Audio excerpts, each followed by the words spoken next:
If you've been sitting on the sidelines waiting to save 20% down, stop right now, because you might be waiting for something that you don't actually need. So let's talk about what down payment assistance is. Down payment assistance is money that helps cover part of your down payment and or closing costs. In Colorado, it usually shows up in three main forms. First one is grants that never have to be repaid as long as you follow the program rules.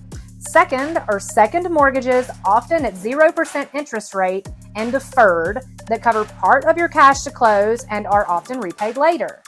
And then third is forgivable loans that go away after you've lived in the home a certain number of years and met all of the other requirements.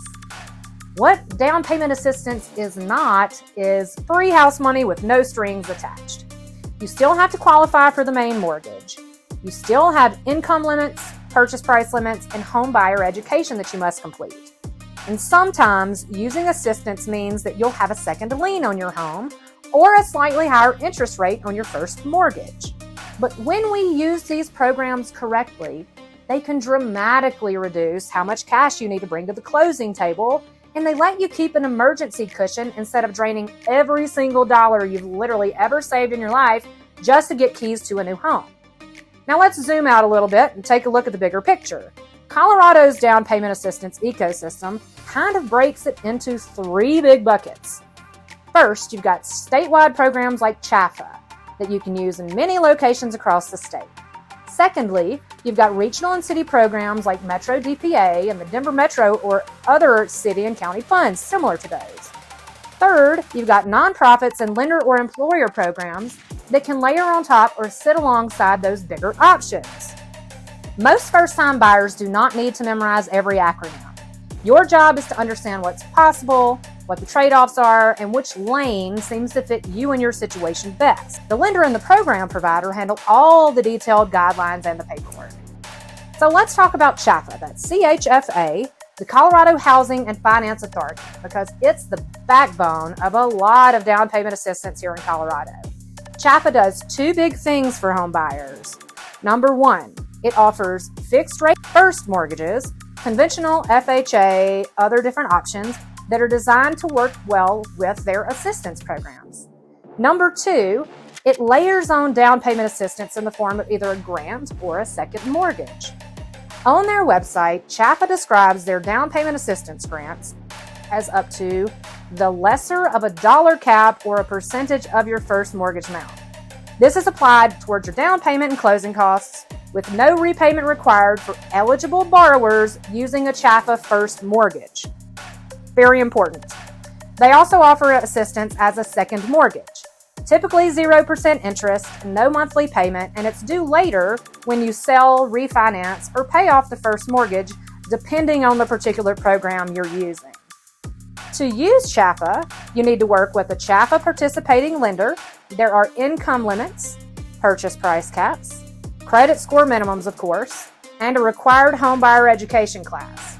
Many but not all programs are aimed at first-time buyers or people who haven't owned a home in the last 3 years. That is very important because a lot of people don't know that they go back into the first-time home buyer pool in the eyes of the lenders if that's the case.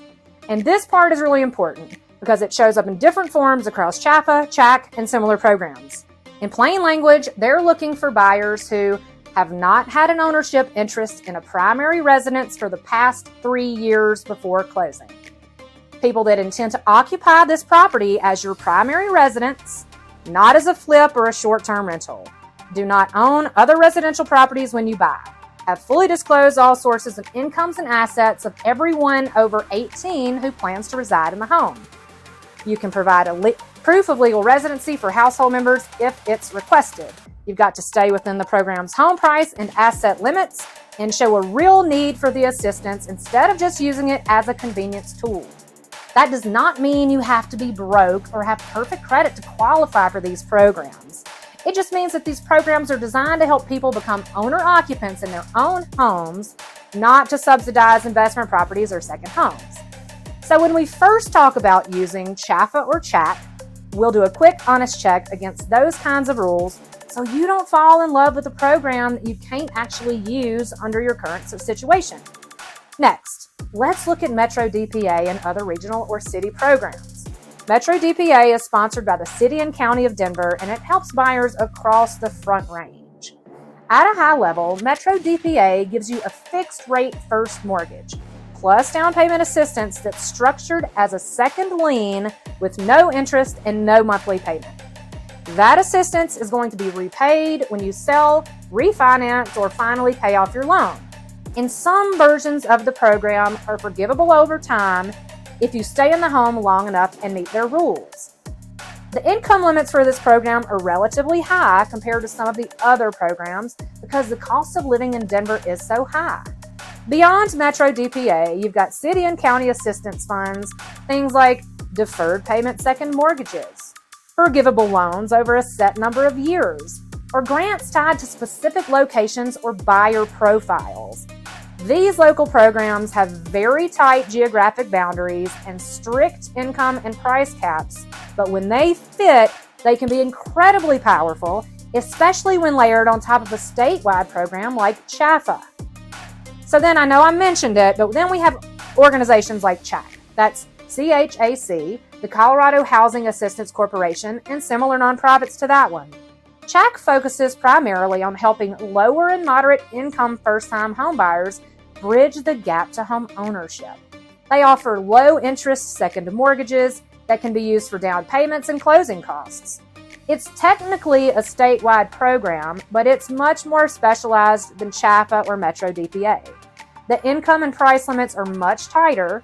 You have to make a minimum contribution yourself, and in many cases, there's a monthly payment on that second loan instead of it being a grant or a silent second due when you sell or refinance.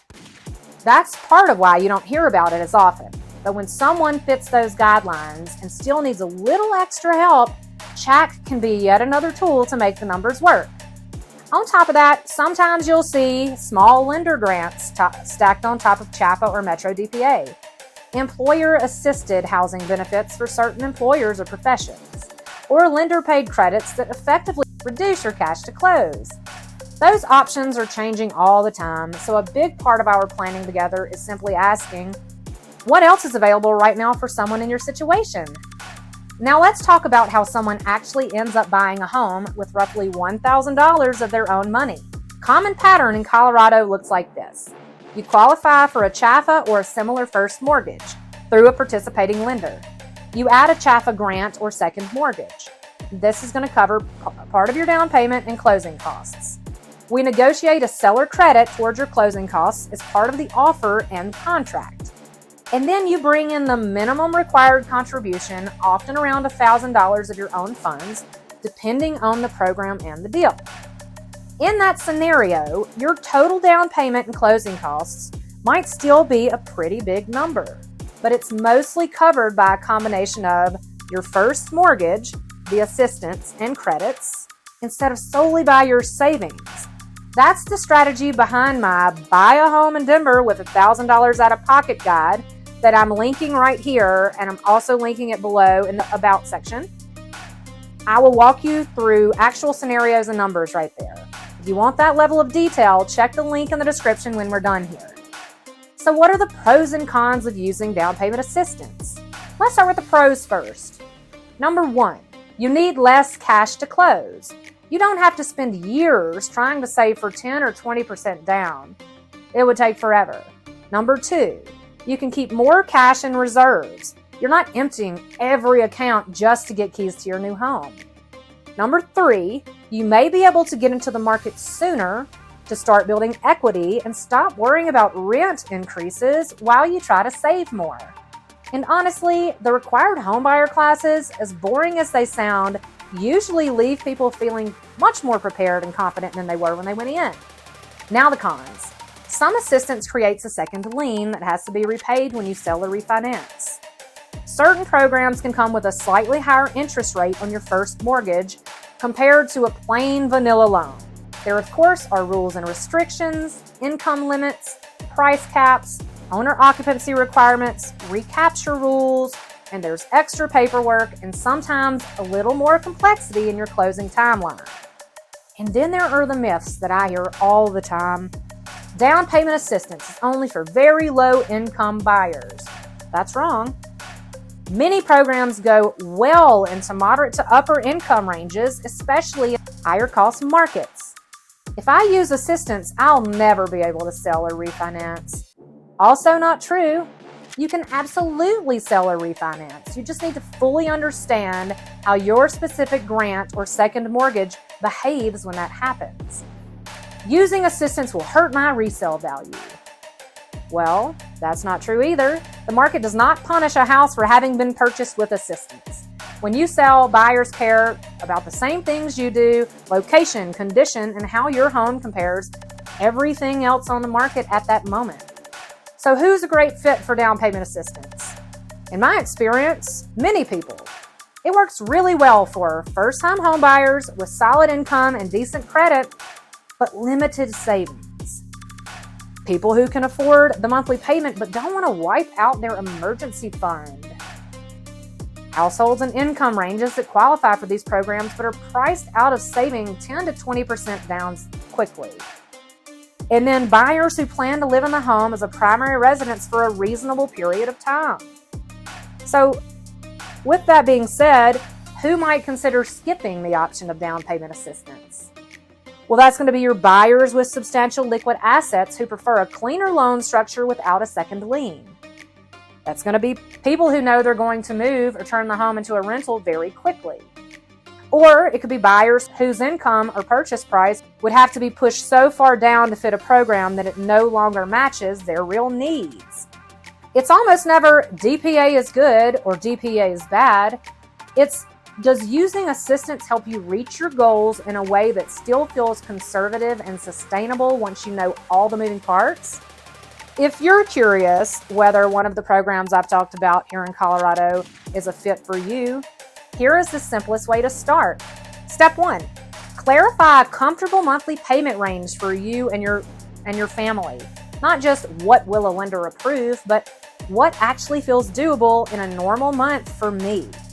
Step 2, gather some of your basics. That's your income, debts, estimated credit score, and what you currently have access to in your savings accounts. Step 3, you're going to need to talk with a lender who regularly works with CHFA, metroDPA, CHAC, and these other programs and confirm what you might qualify for in real numbers. I have a link below to one of my lender partners who's great at that. Step 4, walk through the pros and cons with your agent. That could be me. So we can look at these programs, how these programs impact neighborhoods, price points, and your longer-term plans. You do not have to be ready to buy this month to start this conversation. A lot of my first-time home buyers start planning 3 to 12 months out so that we can clean up credit if needed, organize finances, and build a solid strategy without a ton of extra pressure. If that sounds like something that's helpful to you, here are 3 easy next steps that you can take right now. Download my buyer guide, salliesimmons.com/buyer-guide. Map, link below as well. Fill out my buyer questionnaire if you're closer to being ready. It's salliesimmons.com/buy, so that we can map out these programs to look at your actual numbers. And check out my Buy a Home in Denver with $1,000 out of pocket guide, also linked below, if you want to see how the $1,000 to close strategy actually looks in practice. From these things, you'll walk away with clarity on whether down payment assistance is a smart move for you. And if it is, how to use it without feeling overextended or boxed in. If this was helpful, please follow me, hit like, subscribe, and send this to a friend who keeps saying they'll buy a home someday when they finally save 20% down. They might have more options than they realize.